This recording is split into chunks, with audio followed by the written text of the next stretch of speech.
Good morning. Another beautiful day in God's kingdom. Today we come to an exciting story. It was time for the Israelites to move. God was taking them to this land that He had promised them, and it was time to get things together to get people moving. And Moses was setting his own place to in order. He was coming to his family and sharing with them. And he shares this in particular with one of the members of his family. And in Numbers chapter 10, verse 29, Moses spoke to Hobab, the son of Ruel, the Midianite, his father-in-law, and he said to him, "We're setting out for the place of which the Lord said, I will give it to you. Come with us, and we will treat you well, for the Lord has promised good things to Israel." And Hobab replied to him and said, "I will not go, but I will depart to my own land and my own relatives." But Moses refused to take no for an answer and said to him in verse 31, "Please do not leave, inasmuch as you know how we are to camp in the wilderness, and you can be our eyes. And it shall be, if you go with us, indeed it shall be that whatever good the Lord will do to us, the same we will do to you."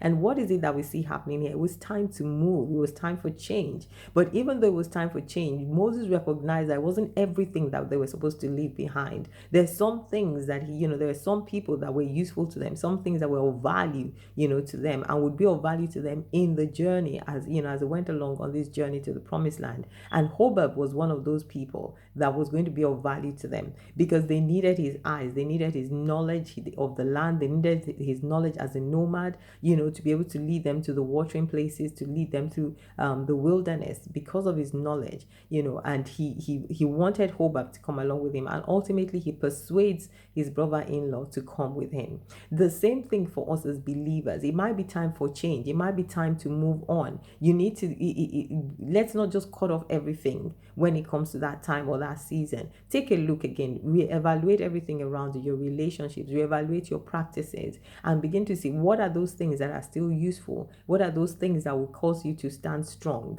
and keep hold of those things and recognize what those things are because they have been of value to you. And of course, anything that is not going to be of value to you or not going to be a hindrance to you as a believer, you cut it off. But those things that maybe practices that you have, things that are still working and would work well for you, then you can continue with those things, and the Lord will use it to strengthen you even more.